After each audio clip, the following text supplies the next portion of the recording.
50, they said. We'll see. I'm gonna try to get to a city called Comfort. I'm taking the southern route. I joined Warm Showers this morning, and it's an organization for people that are doing cycle tours like me. That they host you, and I sent a message to one of the hosts. Hopefully I'll get something back, but if hopefully the weather improves and I'll be able to get to San Antonio by the end of the ride. So I'll keep you guys updated. So I'm on my way to San Antonio, and I got a really good tip from somebody named John.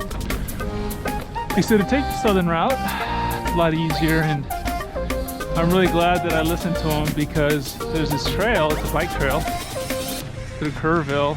It's going to take me to the back to Comfort, which hopefully means that I'll avoid traffic, a lot of traffic, especially in this weather. It's terrible. And I'm also hoping that I will avoid dogs. Yes, getting chased by dogs has been a continuing obsession of mine since I left El Paso.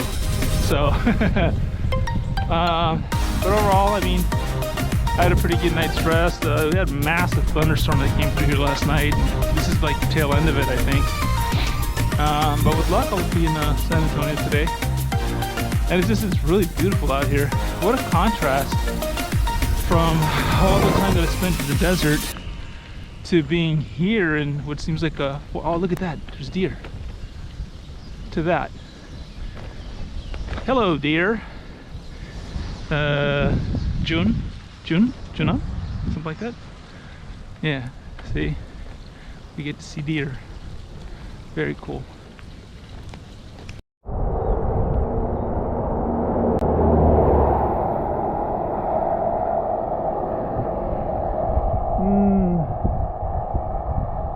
In-N-Out, Burger King, Whataburger, McDonald's, Cozy Corner, ribeye, T-bone, asada. Yeah.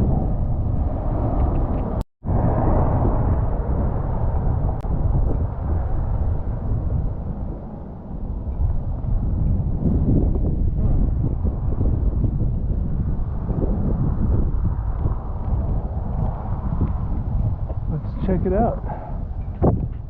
So got into a little challenge here. I don't have a road to ride on. To my left is the highway. They're doing all this road work, but then it ends and turns into dirt. To my right is it's called Frontage Road, but it's another street with not a lot of room to work with. There's no lanes. If I go on it, I don't give enough room to the cars, so I end up backing up traffic all the way. So I'm gonna walk on this muddy road work and see if on the other side of this little hill we have some room to cycle on. Keep on the sidewalk. Yeah, let's do that.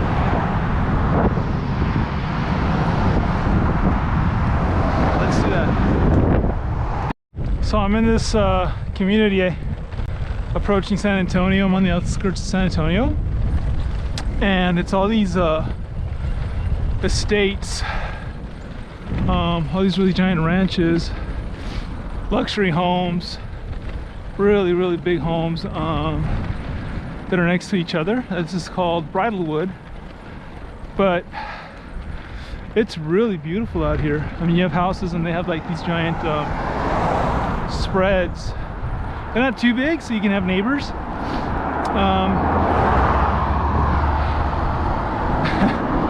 I'm wondering if, like, you know, the Dallas Mavericks, not Dallas Mavericks, what am I talking about? The San Antonio Spurs players have homes out here.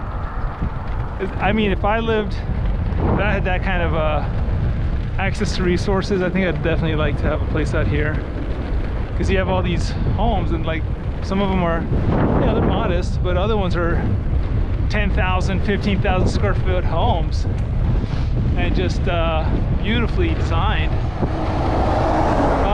I always appreciate good architecture. It's raining again. I'm caught in the rain again.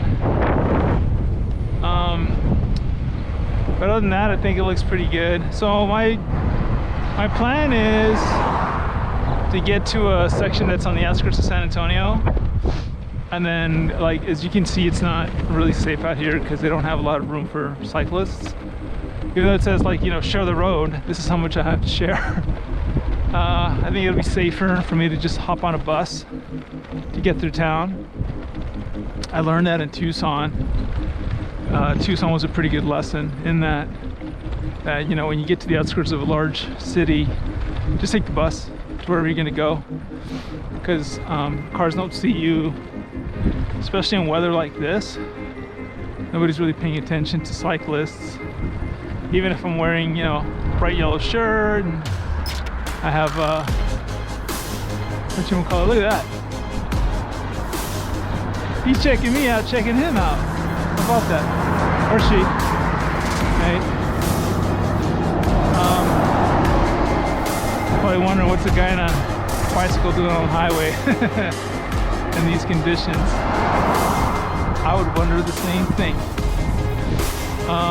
So back to the homes. Some of them are really beautiful, and I think that, like, if you're driving to San Antonio, it's only like a 20-minute drive from here. On a bicycle, obviously, it's a lot farther, but I like that you can get out to these areas, get away from the city. So, like, let's say that you work in San Antonio and you can afford to live out here. I think that's pretty great. You can get away from the city, come out here, and basically it looks like the country. It's not. I mean, it is, because you have all this vegetation and stuff, but it's not, because you have so many neighbors that are close by and stuff. So I think that's pretty cool. All right, we'll see what it looks like when I get there. So those are some of the beautiful homes in the hills outside of San Antonio. Wow, look at that. Palatial estates, and every one of those houses looks pretty different from the other ones. So there's a lot of architecture went into it, huh? Isn't that great? Look at that. Look at that one that looks like a castle in the middle. Very cool. Approaching San Antonio. Not quite there yet. I think we're still about 10 miles away, but getting pretty close. It's been a challenging day. Rain, weather. Hey, good news is I didn't get chased by a single dog today. So I'm really, really stoked about that. See, anytime I see a Tesla dealership, I feel like it reminds me of home, because there's so many of them where I live. Very cool. I was thinking about how strategic the placing of the new Tesla facility outside of Austin is, and my understanding is that that's where they're going to mass produce the trucks, the Cybertrucks. You know, they start with trucks, and eventually they'll be putting SUVs on the chassis. And what I noticed is that if you live in Texas, the majority of Texas, you gotta have a truck. Just because there's so many country roads to go through, and the distances are so big that it's really a necessity. If you have like a small car, it's just local commuting. It's not gonna be like in LA where everything is paved constantly. You can get by with a small car. No, I think in Texas you definitely need a truck. And so I think that putting a truck facility in Texas is, well, I mean, it's got to be very, very intentional. Now, how long will it be before they start mass producing? Nobody really knows. What I get a kick out of is there's a lot of other companies like Rivian, and there's a lot of hype on their electric trucks, but we haven't seen any of them yet. And one of the things that nobody seems to address is the battery problem. When the Model 3 for Tesla was being produced, the biggest issue they had was in manufacturing battery packs. So they literally had to build their own factory just to produce batteries. So unless Rivian creates its own battery plant, I don't know how they would be able to keep up with demand for the batteries. The other thing that I've seen also is the shift in culture. For example, there are a lot of people that they still refuse to believe in the feasibility of electric vehicles. And when I see electric vehicles, they're not just electric, they are radically advanced. The software that goes into the systems, the technology, the updates, it's not available in any gas-powered vehicle on the market right now. And it's kind of like saying when the Apple first came out with the iPhone versus the BlackBerry, it was very similar, but it was light years ahead of Research in Motion, who manufactured the BlackBerry. And we saw what happened with that. It basically ceased to exist. So I see a lot of people that are still very, very stuck on gas-powered vehicles and it's almost like there's a denial on what's going to happen. But I think that eventually it's you know, Elon Musk said that it's going to be like the horse and carriage, you know, from making the horse and carriage transition over to cars. And so I think it's pretty much the same thing. What I've seen is that in places like Texas, especially West Texas, the truck it's not just to get around, but it's a workhorse, man. I mean, you use it to pull everything. And the availability of torque in the Cybertruck versus a gas-powered, it's like there's absolutely no comparison at all. The electric motors on the Cybertruck just completely obliterate and decimate any towing power of a gas-powered engine. And it's also a lot easier to control. So I think that people that stick with, they want to stay with the old gas-powered vehicles or diesel-powered vehicles. I think that they're hanging on to a tradition that is going to outgrow them, you know, kind of like the guy that only listens to music. The guy's 50 years old, he only listens to music that was popular when he was in his 20s. He says that no good music came out after. Well, plenty of good music keeps coming out, you know. But I see it more and more, and I think it's great. I think that the progress that's being made with electric vehicles, it's gonna really revolutionize everything. And I also look at the big rigs. I see so many of them on the road, right? I mean, literally thousands of them every single day. And then I think about the electric semi, how that's going to revolutionize everything.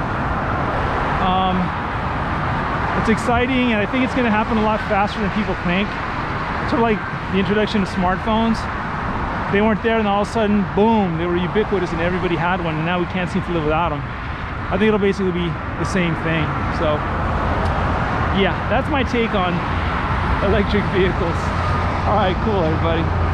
All right, we've arrived in San Antonio. Outdoor World, the Palladium, there it is. The mighty San Antonio, St. Anthony's. So let's go find a bus. Because I don't want to run into all that traffic. And like I said, learn my lesson from Tucson. Thank you, Arizona. Thank you, ladies and gentlemen. Thank you. We'll be here all night. No. It's closed, and we're not here. Yeah, so it's closed anyway. So cool.